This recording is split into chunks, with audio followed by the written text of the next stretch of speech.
بسم اللہ الرحمن الرحیم۔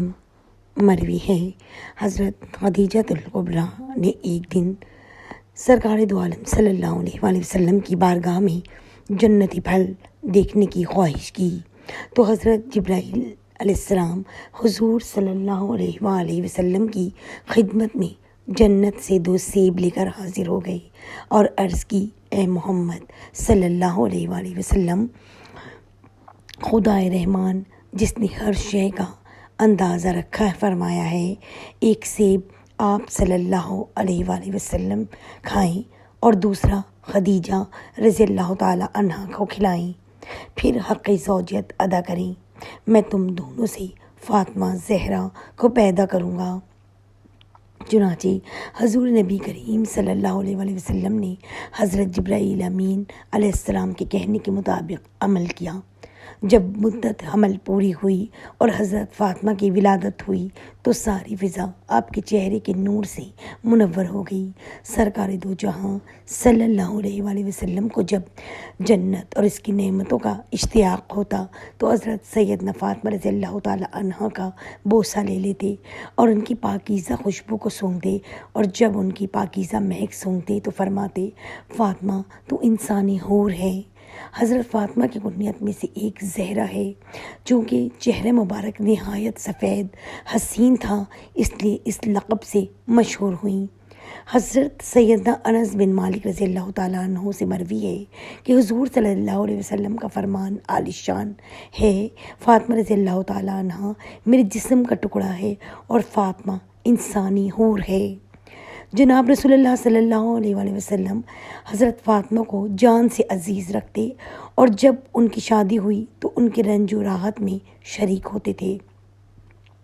حضور صلی اللہ علیہ وآلہ وسلم تقریباً روزانہ ان کے گھر جاتے اور انہیں دیکھ کر خوش ہوتے، ان کی خبر گیری کرتے، کوئی تکلیف ہوتی تو اسے رفع کرنے کی کوشش فرماتے۔ حضرت صلی اللہ علیہ وآلہ وسلم کی عادت مبارکہ تھی کہ جب کہیں تشریف لے جاتے تو سب سے آخر میں فاطمہ سے رخصت ہوتے اور جب واپس تشریف لاتے تو سب سے پہلے سیدہ فاطمہ زہرا سے ملتے۔ یہ تو معلوم ہوگا کہ باپ بیٹی کے گھروں میں عموماً فاقہ رہتا تھا۔ اگر باپ کے گھر میں کئی روز روٹی نہ پکتی تو بیٹی کا چولہا بھی کئی دن گرم نہ ہوتا۔ لیکن حضور اقدس صلی اللہ علیہ وآلہ وسلم کے گھر جب کہیں سے کوئی کھانے پینے کی چیز آ جاتی تو آپ صلی اللہ علیہ وآلہ وسلم اس میں سے سیدہ فاطمہ زہرا کا حصہ ضرور نکالتے اور انہیں بھجوا دیتے۔ اس طرح گھر میں کوئی خاص چیز پکتی جو شاذ و نادر ہی پکتی تھی تو وہ بھی فاطمہ زہرا کو بھجوا دی جاتی۔ کہیں دعوت پر تشریف لے جاتے اور فاطمہ گھر میں بھوکی ہوتی تو آپ صلی اللہ علیہ وآلہ وسلم صاحب خانہ کی اجازت سے ان کے لیے بھی کچھ بھیج دیتے۔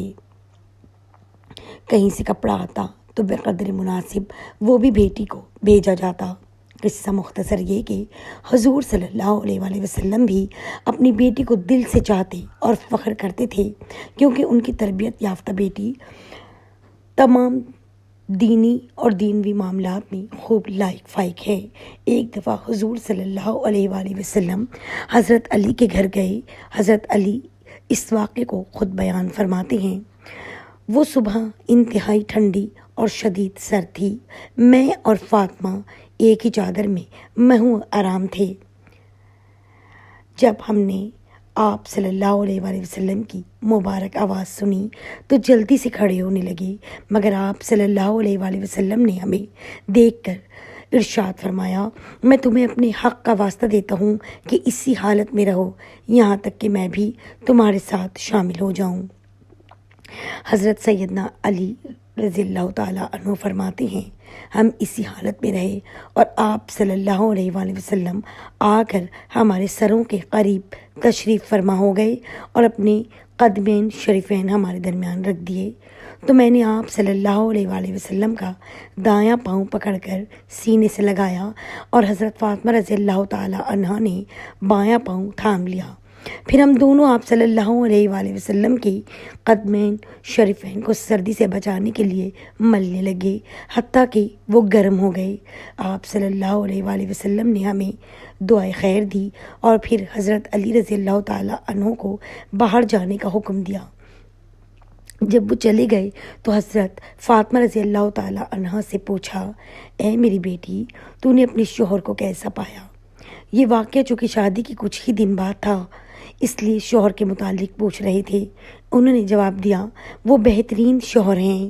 پھر آپ صلی اللہ علیہ وآلہ وسلم نے حضرت علی رضی اللہ تعالیٰ عنہ کو بلایا اور ارشاد فرمایا، اپنی زوجہ سے نرمی سے پیش آنا، بے شک فاطمہ میرے جسم کا ٹکڑا ہے، جو چیز اسے دکھ دے وہ مجھے بھی دکھ دے گی، اور جو چیز اسے خوشی کرے گی وہ مجھے بھی خوش کرے گی۔ میں تم دونوں کو اللہ عز و جل کے دونوں کو اس کی حفاظت میں دیتا ہوں۔ اس نے تم سے ناپاکی دور کر دی اور تمہیں پاک کر کے خوب صاف ستھرا کر دیا۔ حضرت سیدنا علی فرماتے ہیں، اللہ عز و جل کی قسم، اس حکم مصطفیٰ صلی اللہ علیہ وآلہ وسلم کے بعد میں نے نہ تو کبھی حضرت فاطمہ پر غصہ کیا اور نہ ہی کسی بات پر انہیں ناپسند کیا، یہاں تک کہ اللہ عز و جل نے ان کو اپنے پاس بلا لیا، بلکہ وہ بھی کبھی مجھ سے ناراض نہ ہوئیں اور نہ ہی کسی بات میں میری نافرمانی کی، اور جب میں بھی ان کو دیکھتا تو وہ میرے دکھ درد دور کر